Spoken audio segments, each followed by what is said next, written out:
प्रथमो हनुमान् नाम द्वितीयो भीम एव च पूर्णप्रज्ञस्मृतिस्तु भगवत्कार्यसाधकः आपादमौलिपर्यन्तं गुरूणाम् आकृतिं स्मरेत् तेन विघ्नाः प्रणश्यन्ति सिद्ध्यन्ति च मनोरथाः लक्ष्मीपदे पदाम्भोजयुगं नत्वा गुरोरपि प्रमाणचन्द्रिकां कुर्मो बालानां बोधसिद्धये ಶ್ರೀಗುರುಭ್ಯೋ ನಮಃ. ಹಿಂದೆ ಅನುಮಾನಗಳು ಪ್ರಮಾಣಗಳು ಮೂರೇ ವಿಧ: ಪ್ರತ್ಯಕ್ಷ, ಅನುಮಾನ, ಆಗಮ ಅಂತ ನೋಡಿದ್ದೀವಿ. ಅದ್ರ ಮೇಲೆ ಬಂದ ಆಕ್ಷೇಪ ಅರ್ಥಾಪತ್ತಿಯು ಕೂಡ ಪೃಥಕ್ ಪ್ರಮಾಣ ಅಂತ ಹೇಳ್ತಾರೆ ನೈಯಾಯಿಕರು. ಆದ್ರೆ ಅದು ಬೇಕಾಗಿಲ್ಲ, ಅನುಮಾನದಲ್ಲೇ ಅಂತರ್ಭಾವ ಮಾಡ್ಲಿಕ್ಕೆ ಆಗ್ತದೆ ಹಾಗೆ ಅಂತ ಸಮರ್ಥನೆ ಮಾಡಿದ್ದಾಯ್ತು. ಇದಾದ್ರ ಮೇಲೆ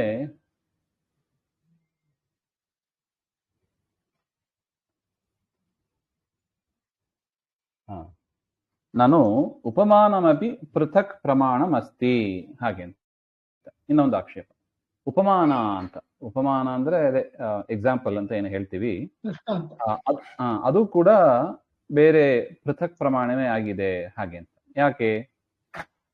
ಅತಿದೇಶ ವಾಕ್ಯಾರ್ಥ ಸ್ಮರಣ ಸಹಕೃತ ಗೋ ಸಾದೃಶ್ಯ ವಿಶಿಷ್ಟ ಪಿಂಡ ಜ್ಞಾನಂ ಉಪಮಾನಂ ಹಾಗೆ ಅಂತ.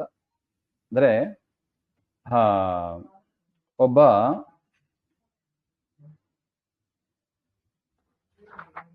ಒಂದು ನಿಮಿಷ,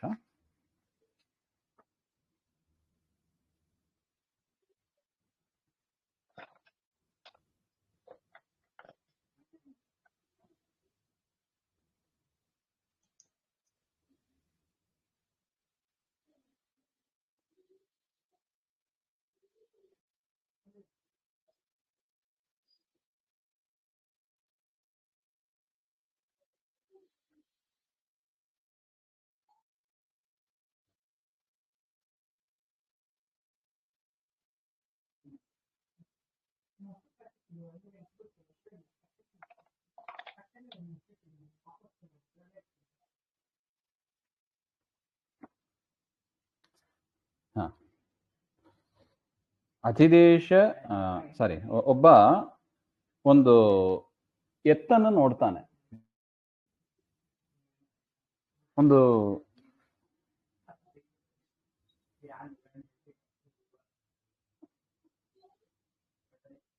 ಎತ್ತು ಅಂದ್ರೆ ಅವನಿಗೆ ಯಾವುದು ಅಂತ ಗೊತ್ತಿರಲ್ಲ. ಮೊದಲನೇ ಸಮಯ ನೋಡ್ತಾ ಇದ್ದಾನೆ. ಅದರಿಂದ ಅವನಿಗೆ ಗೋವಿನ ಪರಿಚಯ ಇತ್ತು. ಒಂದು ವ್ಯಕ್ತಿ ಗೋವಿನ ಪರಿಚಯ ಮಾಡಿಸಿದ, ನೋಡಪ್ಪ ಇದು ಗೋವು ಈ ರೀತಿಯಾಗಿ ಇರುತ್ತದೆ ಹಾಗೆ ಅಂತ. ಇದೇ ರೀತಿಯಾಗಿ ಈ ಆಕಳಿನ ತರನೇ ಯಾವುದಿದೆಯೋ ಅದನ್ನ ಎತ್ತು ಅಂತ ತಿಳಿ ಹಾಗೆ ಅಂತ ಉದಾಹರಣೆಯಾಗಿ ಕೊಟ್ಟಿದ್ದ. ಅಂದ್ರೆ ಒಟ್ಟು ಅವನ ತಲೆಯಲ್ಲಿ ಏನ್ ಕೂತಿತ್ತು? ಗೋ ಸದೃಶ ಪ್ರಾಣಿ. ಗೋ ಸದೃಶವಾದದ್ದು ಅದು ಎತ್ತು ಅಂತ ಇಷ್ಟು ತಿಳ್ಕೊಂಡಿದ್ದ ಅವನು. ಆ ಗೆಳೆಯ ಏನ್ ಹೇಳಿದನೋ ಆ ವಾಕ್ಯವನ್ನ ಅಧಿದೇಶ ವಾಕ್ಯ ಅಂತ ಕರೀತಾರೆ. ಯಾಕೆ? ಅದು ನೋಡ್ಕೊಂಡು ಮಾರನೇ ದಿವಸ ಅವನು ಕಾಡಿಗೆ ಹೋಗ್ತಾನೆ. ಮನೆಯಲ್ಲಿ ಗೆಳೆಯ ಹೇಳಿದ ಮಾತನ್ನ ನೆನಪಿಸ್ಕೋತಾನೆ. ಗೋ ಸದೃಶವಾದ ಒಂದು ಪ್ರಾಣಿಯನ್ನ ನೋಡಿ, ಇದು ಕೂಡ ಎತ್ತೇ ಆಗಿರಬೇಕು ಹಾಗೆ ಅಂತ ತಿಳ್ಕೊತಾನೆ. ನೋಡಿ, ಅದನ್ನೇ ಅಧಿದೇಶ ವಾಕ್ಯಾರ್ಥ ಸ್ಮರಣ ಸಹಕೃತ ಗೋ ಸಾದೃಶ್ಯ ವಿಶಿಷ್ಟ ಪಿಂಡ ಜ್ಞಾನಂ ಉಪಮಾನಂ ಹಾಗೆ ಅಂತ. ಅಧಿದೇಶ ವಾಕ್ಯಾರ್ಥ ಸ್ಮರಣ ಅಂದ್ರೆ ಏನು? ಬೇರೆ ದೇಶದಲ್ಲಿ ಅಂದ್ರೆ ಮನೆಯಲ್ಲಿ ತನ್ನ ಗೆಳೆಯ ಹೇಳಿದ ಮಾತು ಈ ರೀತಿಯಾಗಿ ಗೋ ಸದೃಶವಾಗಿ ಯಾವುದು ಇರುತ್ತದೋ ಅದನ್ನ ಎತ್ತು ಅಂತ ತಿಳಿ ಹಾಗೆ ಅಂತ ಅದನ್ನ ಸ್ಮರಣೆಗೆ ತಂದುಕೊಂಡ. ಗೋ ಅಲ್ಲ ಅಂತ ಖಾತ್ರಿ ಆಯ್ತು, ಗೋ ಸದೃಶವಾದದ್ದು ಅಂತಾನು ಖಾತ್ರಿ ಆಯ್ತು ಅವನಿಗೆ. ಅದರಿಂದ ನೋಡಿ, ಅತಿದೇಶ ವಾಕ್ಯಾರ್ಥ ಸ್ಮರಣ ಸಹಕೃತ ಅಂದ್ರೆ ಅದರ ಸಪೋರ್ಟ್, ಅದರ ಒಂದು ಹೆಲ್ಪ್, ಅದರ ಉಪಕಾರದಿಂದ ಗೋ ಸಾದೃಶ್ಯ, ಗೋವಿಗೆ ಸದೃಶವಾದ ಗೋ ಸಾದೃಶ್ಯ ವಿಶಿಷ್ಟ ಪಿಂಡ ಜ್ಞಾನಂ, ಒಂದು ವಿಶಿಷ್ಟವಾದ ಪಿಂಡ ಅಂದ್ರೆ ಅದೇ ಒಂದು ಶೇಪ್, ಆಕಾರ, ಆ ತರ ಆಕಾರದಲ್ಲಿ ಇದ್ದ ಪ್ರಾಣಿಯನ್ನ ಅವನು ಕಂಡು ಇದು ಗವಯ, ಇದು ಎತ್ತು ಎಂಬ ಜ್ಞಾನ ಅವನಿಗೆ ಬಂತು. ಇದು ಈ ರೀತಿಯಾಗಿ ಬರುವ ಜ್ಞಾನವನ್ನ ಉಪಮಾನ ಅಂತ ಕರಿತೀವಿ ಅಂತ ಒಟ್ಟು ಉಪಮಾನದ ಡೆಫಿನೇಷನ್ ಹೇಳ್ತಾರೆ ಅವರು. ತಥಾ ಹಿ ಕಶ್ಚಿತ್ ಗವಯ ಪದಾರ್ಥಂ ಅಜಾನನ್, ಈ ರೀತಿಯಾಗಿ ಅವನು ಹೇಳಿದಾಗ ಗವಯ ಪದಾರ್ಥಂ ಅಜಾನನ್, ಎತ್ತು ಅಂತ ಯಾವ್ದಂತ ಗೊತ್ತಿಲ್ಲ, ಅದು ಗೊತ್ತಿಲ್ಲದೇನೆ ಕುತಶ್ಚಿತ್ ಅರಣ್ಯಕಾತ್ ಪುರುಷಾತ್ ಗೋಸದೃಶಃ ಗವಯಃ ಇತಿ ಅಧಿದೇಶವಾಕ್ಯಂ ಶ್ರುತ್ವಾ, ಕುತಶ್ಚಿತ್ ಅರಣ್ಯ, ಕೆಲವೊಮ್ಮೆ ಕಾಡಿಗೆ ಹೋದ, ಯಾವುದೋ ಒಂದು ಕಾಡಿಗೆ ಹೋದ ಆ ಪುರುಷ, ಅಲ್ಲಿ ಗೋ ಸದೃಶವಾದ ಆ ಗವಯ ಎತ್ತನ್ನ ನೋಡ್ತಾನೆ. ಅದು ನೋಡಿದ ಕೂಡಲೇ ಅವನಿಗೆ ಅವನ ಗೆಳೆಯ ಹೇಳಿದ್ದು ನೆನಪಾಯಿತು. ಅಧಿದೇಶ ವಾಕ್ಯ. ಅಧಿದೇಶ ವಾಕ್ಯ ಅಂದ್ರೆ ಬೇರೆ ದೇಶದಲ್ಲಿ, ದೇಶವನ್ನು ಮೀರಿ ಇರತಕ್ಕ ವಾಕ್ಯ ಅಂತ ಅರ್ಥ.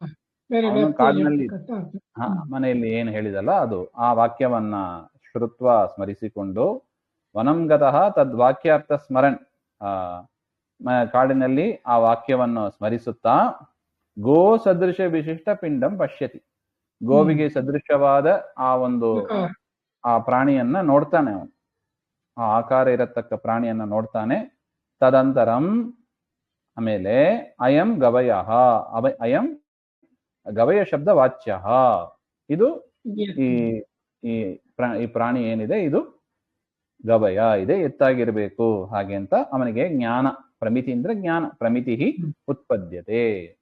ನೋಡಿ, ಇದು ಉಪಮಾನದಿಂದ ಬರತಕ್ಕ ಪ್ರಮಾ. ಇದು ಇಯಂತೋ ಪ್ರತ್ಯಕ್ಷಾದಿ ಅಜನ್ಯತ್ವಾತ್ ಪ್ರಮಾಣಾಂತರಂ ಉಪಮಾನಾಖ್ಯಂ ಆಕ್ಷಿಪತಿ ಇತಿ. ನೋಡಿ, ಇದು ಯಾವುದು ಪ್ರತ್ಯಕ್ಷ ಅಲ್ಲ. ಅದು ಪ್ರತ್ಯಕ್ಷ ಅಂದ್ರೆ ಅವನು ಪ್ರಾಣಿಯನ್ನ ಕಂಡದ್ದು ಪ್ರತ್ಯಕ್ಷ, ಆದ್ರೆ ಅವನ ಗೆಳೆಯ ಹೇಳಿದ್ದನ್ನ ಸ್ಮರಿಸಿಕೊಂಡು ಆ ರೀತಿಯಾದ ವಿಶಿಷ್ಟವಾದ ಆಕಾರವುಳ್ಳ ಪ್ರಾಣಿ ಇದು ಹಾಗೆಂತ ತಲೆಗೆ ತಂದುಕೊಂಡು ಮಾಡಿದ್ದದು. ಅದರಿಂದ ಅವನ್ ಅನುಮಾನ ಅಂತ ಮುಂದೆ ಲಾಸ್ಟ್ ಅಲ್ಲಿ ಬರುತ್ತದೆ. ಪ್ರತ್ಯಕ್ಷ ಅಲ್ಲ. ಅನುಮಾನ ಅಂದ್ರೆ ಏನಿರ್ಬೇಕಾಗಿತ್ತು ಅಂದ್ರೆ, ಪ್ರತ್ಯಕ್ಷ ಅಂದ್ರೆ ಇದೆ ಇಂದ್ರಿಯಾದಿ ಜನ್ಯ ಜ್ಞಾನ ಅಲ್ಲ, ಇಂದ್ರಿಯದಿಂದ ವಿಶಿಷ್ಟ ಆಕಾರ ಅಷ್ಟೇ ಕಾಣಿಸ್ತು. ಪ್ರತ್ಯಕ್ಷ ಜ್ಞಾನ ಯಾವ್ದು ಇದರಲ್ಲಿ? ಪ್ರತ್ಯಕ್ಷ ಜ್ಞಾನ ಅಂದ್ರೆ ಆ ಒಂದು ವಿಶಿಷ್ಟವಾದ ಒಂದು ಆಕಾರ, ಆ ಗವಯ ಪ್ರಾಣಿಯ ಆಕಾರ ಅಷ್ಟೇ ಕಾಣಿಸ್ತು ಪ್ರತ್ಯಕ್ಷ. ಆದ್ರೆ ಇದು ಗವಯಾಂಬ ಜ್ಞಾನ ಇಲ್ಲ ಅವನಿಗೆ. ಆ ಗವಯಾಂಬ ಜ್ಞಾನ ಯಾವ್ದ್ರಿಂದ ಬಂತು? ಉಪಮಾನದಿಂದ ಬಂತು. ಸ್ಮರಣೆ ಅಲ್ಲ. ಸ್ಮರಣೆ ಏನ್ ಬಂತು? ಆ ಗೆಳೆಯ ಹೇಳಿದ ಏನು ಲಕ್ಷಣ ಹೇಳಿದ ಆ ಲಕ್ಷಣಕ್ಕೆ ಸದೃಶವಾದದ್ದು ಅಂದ್ರೆ ಇದೇ ಆಗಿದೆ, ಅದರಿಂದ ಅದೇ ಇದು ಹಾಗೆ ಅಂತ ಏನು ಉಪಮಾನ ಮೂಲಕ ತಿಳ್ಕೋತಾನೆ. ಗೋ ಸದೃಶವಾದದ್ದು ಅಂತ ಏನ್ ತಿಳ್ಕೋತಾನೆ ಅದು. ಅದರಿಂದ ಇದು ಇಲ್ಲಿ ಪ್ರತ್ಯಕ್ಷ ಯಾವುದು?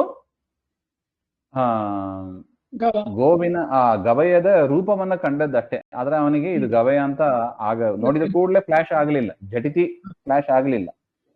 ಆಮೇಲೆ ಆ ಆಕಾರವನ್ನು ನೋಡಿ ಇದು ಗೆಳೆಯ ಹೇಳಿದಲ್ಲ, ಆ ಲಕ್ಷಣಗಳೆಲ್ಲ ಇದೆ, ಗೋವಿಗೆ ಸದೃಶವಾಗಿದೆ ಹಾಗೆ ಅಂತ ಅವನು ತಿಳ್ಕೊಂಡ. ಅದರಿಂದ ಇದು ಅನುಮಾನವೂ ಅಲ್ಲ. ಅನುಮಾನ ಅಂದ್ರೆ ವ್ಯಾಪ್ತಿ ಇರಬೇಕು. ಯತ್ರ ಧೂಮಃ ತತ್ರ ವನ್ನಿ ಅಂತ ವ್ಯಾಪ್ತಿ ಸ್ಮರಣೆ ಬಂತ ಇವನಿಗೆ?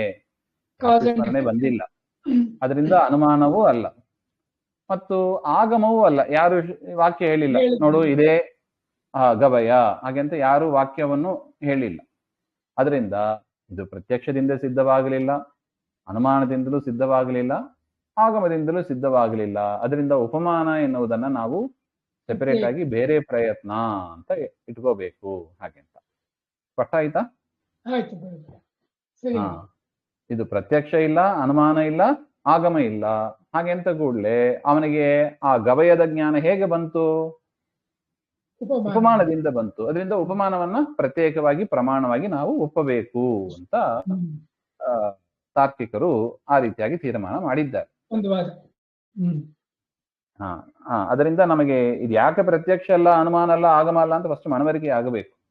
ತಾರ್ಕಿಕರ ರೀತಿಯ ನಾವು ಅದನ್ನ ಫಸ್ಟ್ ಅನಲೈಸ್ ಮಾಡಿ ಅಕ್ಸೆಪ್ಟ್ ಮಾಡಬೇಕು. ಮೇಲೆ ನೋಡಿದ್ರೆ ಯಾವ ಒಂದು ತರಕ್ಕೂ ಬರೋದಿಲ್ಲ. ನೋಡಿ, ಪ್ರತ್ಯಕ್ಷದಿಂದ ಬಂದದ್ದು ಯಾವುದು? ಆ ಗೋವಿನ ಆ ಗವಯದ ಆಕಾರ, ಅದನ್ನೇ ಪಿಂಡ ಅಂತ ಹೇಳ್ತಾರೆ. ಯಾವುದು? ವಿಶಿಷ್ಟ ಪಿಂಡ ಜ್ಞಾನಂ ಅಂತೆ. ಗೋ ಸಾದೃಶ್ಯ ವಿಶಿಷ್ಟ ಪಿಂಡ ಜ್ಞಾನ ಅದೇ ಬಂದದ್ದು ಪ್ರತ್ಯಕ್ಷದಿಂದ. ಗೋವಿಗೆ ಸದೃಶವಾದ ಒಂದು ಪಿಂಡದ ಜ್ಞಾನ ಬಂತು. ಆದ್ರೆ ಇದು ಗವಯ ಅಂತ ಆಗಬೇಕು ಅಂದ್ರೆ ಇದು ಗೋ ಸದೃಶವಾಗಿದೆ ಅಂತ ಆ ಗೆಳೆಯ ಹೇಳಿದ್ದನ್ನ ಅವನು ಸ್ಮರಿಸಿಕೊಂಡು ಇದು ಗವಯ ಹಾಗೆ ಅಂತ ಅವನು ತೀರ್ಮಾನ ಮಾಡ್ತಾನೆ. ಆ ಜ್ಞಾನ ಯಾವ್ದರಿಂದ ಬಂದದ್ದು? ಪ್ರತ್ಯಕ್ಷ ಅಲ್ಲ, ಅನುಮಾನ ಅಲ್ಲ, ಆಗಮ ಅಲ್ಲ. ಅದರಿಂದ ಉಪಮಾನಾಂಬಾದನ್ನ ಪ್ರತ್ಯೇಕ ಪ್ರಮಾಣ ಅಂತ ಒಪ್ಪಬೇಕು ಹಾಗೆ ಅಂತ ವಾದ. ಅದಕ್ಕೆ ಹೇಳ್ತಾ ಇದ್ದಾರೆ ತನ್ನ ಉಪಮಾನಸ್ಯ ಅಪಿ ಅನುಮಾನೇ ಏವ ಅಂತರ್ಭಾವ. ಉಪಮಾನವನ್ನು ಕೂಡ ನಾವು ಅನುಮಾನದಲ್ಲೇ ಅಂತರ್ಭಾವ ಮಾಡ್ಲಿಕ್ಕೆ ಆಗ್ತದೆ ಅಂತ ವಿಚಾರ. ನೋಡಿ, ಅದಕ್ಕೆ ಅನುಮಾನ ಅಂದ್ರೆ ಹೇಗೆ ಹೇಳೋದು? ಅನುಮಾನ ಪ್ರಯೋಗ ಮಾಡಿ ತೋರಿಸ್ತಾ ಇದ್ದಾರೆ. ಯಥಾ ವಿಮತಃ, ವಿವಾದಾಸ್ಪದವಾದ ಈ ಒಂದು ವಿಶಿಷ್ಟ ಪಿಂಡಜ್ಞಾನ ಯಾವುದಿದೆ, ವಿಮತ ಅಂದ್ರೆ ಯಾವುದು? The one which is under discussion. ಇದು ಯಾವ ಪ್ರಾಣಿ ಅಂತ ನಾವು ಯಾವ್ದನ್ನ ಚರ್ಚೆ ಮಾಡ್ತಾ ಇದ್ದೀವೋ ಅದು ಅಂತ ಅರ್ಥ. ಇದು ಗವಯವೋ ಅಥವಾ ಬೇರೆ ಯಾವ್ದಾದ್ರು ಪ್ರಾಣಿಯೋ ಹಾಗೆ ಅಂತ ವಿವಾದ ಇದೆ. ಅಂದ್ರೆ ಮನಸ್ಸಿನಲ್ಲೇ ಆಗತಕ್ಕ ಒಂದು ವಿವಾದ ಅಂತ ಇಟ್ಟುಕೊಳ್ಳೋಣ. ಒಟ್ಟು ವಿವಾದ ಅಂತೂ ಇದೆ. ಅದರಿಂದ ವಿಮತ ಅಂದ್ರೆ ವಿವಾದಾಸ್ಪದವಾದ ಈ ವಸ್ತು ಗವಯ ಶಬ್ದ ವಾಚ್ಯ. ಇದನ್ನ ನಾವು ಗವಯ ಶಬ್ದದಿಂದ ಕರಿತೀವಿ. ನೋಡಿ, ಇದು ಸಾಧ್ಯ. ಪಕ್ಷ ಯಾವುದು? ವಿಮತ, ವಿವಾದಾಸ್ಪದವಾದ ಆ ವಸ್ತು, ಆ ಜ್ಞಾನ. ಸಾಧ್ಯ ಯಾವುದು? ಗವಯ ಶಬ್ದ ವಾಚ್ಯ. ಈ ವಸ್ತು ಏನಿದೆ ಇದು ಗವಯ ಶಬ್ದ ವಾಚ್ಯವಾಗಿದೆ. ಆಮೇಲೆ ಹೇತು ನೋಡಿ, ಅಗೋತ್ವೇ ಸತಿ, ಇದು ಗೋ ಅಲ್ಲ, ಗೋತ್ವ ಇಲ್ಲ ಇಲ್ಲಿ. ಅದರಿಂದ ಅಗೋತ್ವೇ ಸತಿ ಅಂತ, ಗೋ ಇಲ್ಲದೇನೆ ಅಂದ್ರೆ ಗೋತ್ವ ಇಲ್ಲದೇನೆ. ಗೋತ್ವ ಎಲ್ಲಿ ಇರುತ್ತದೆ? ಗೋತ್ವ ಇರೋದು ಎಲ್ಲಿ? ಗೋವನ್ನು ವಸ್ತು ಕಂಡಾಗ.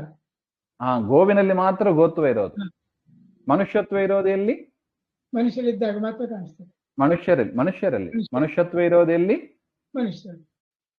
ಪುಸ್ತಕತ್ವ ಇರೋದು ಎಲ್ಲಿ? ಪುಸ್ತಕದಲ್ಲಿ. ಪುಸ್ತಕದಲ್ಲಿ ಗೋತ್ವ ಇದೆಯಾ? ಇಲ್ಲ. ಪುಸ್ತಕದಲ್ಲಿ ಏನಿದೆ? ಅಗೋತ್ವ ಇದೆ. ಅಥವಾ ವ್ಯಕ್ತಿ ಇದೆ. ಪುಸ್ತಕದಲ್ಲಿ ಏನಿದೆ? ಪುಸ್ತಕತ್ವ ಇದೆ. ಅಗೋತ್ವ ಇದೆ ಅಂತ ಅದನ್ನು ಬೇಕಾಗಿರೋದು. ಅದೇ ಬೇಕಾಗಿರೋದು. ಪುಸ್ತಕದಲ್ಲಿ ಏನಿದೆ? ಅಗೋತ್ವ ಇದೆ. ಮನುಷ್ಯರಲ್ಲಿ ಏನಿದೆ? ಅಗೋತ್ವ ಇದೆ. ಅಗೋತ್ವ ಇದೆ. ಮನುಷ್ಯತ್ವ ಇದೆ, ಹೌದು. ಅಗೋತ್ವ ಇದೆ. ಯಾಕೆ? ಅದು ಬೇರೆ. ಅದು ಮನುಷ್ಯರು ನೋಡಿ ಗೋ ಅಂತ ಕರೆಯೋದಿಲ್ಲ ನಾವು. ಎಲ್ಲಿ ಗೋತ್ವ ಇದೆಯೋ ಅದನ್ನ ಮಾತ್ರ ಗೋ ಅಂತ ಕರಿತೀವಿ. ಅದರಿಂದ ಅಗೋತ್ವೇ ಸತಿ. ಇದು ಗೋ ಅಲ್ಲ. ಎದುರಿಗೆ ಕಾಣುವ ಗೋ ಸದೃಶವಾದ ವಿಶಿಷ್ಟ ಪಿಂಡಜ್ಞಾನ ಏನಿದೆ ಅದು ಏನಲ್ಲ, ಗೋ ಅಲ್ಲ. ಅದರಿಂದ ಅಲ್ಲಿ ಗೋತ್ವ ಇಲ್ಲ. ಅಗೋತ್ವೇ ಸತಿ ಅರ್ಥ ಆಯ್ತು.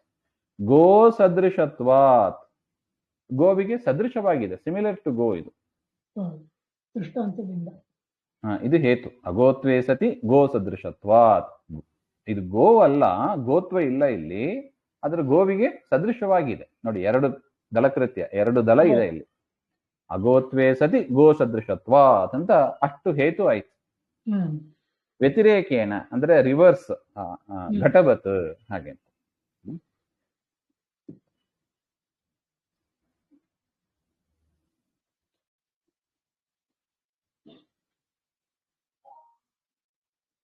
ಅದರಿಂದ ಏನ್ ಹೇಳಿದಂತೆ ಆಯ್ತು? ನಾಳೆ ನೋಡಕ್ಕಾಗತ್ತೆ ಗುರುಗಳೇ? ಸರಿ, ನಾಳೆ ಇದ್ರದ್ದು ವಿಚಾರ ಮಾಡೋಣ. ಶ್ರೀಮದ್ ವೇಷಾರ್ಥ. ಶ್ರೀ ಹರೇ ನಮಃ. ರಾಮ್ ರಾಮ್. ಹರಿ. ರಾಮ್ ರಾಮ್.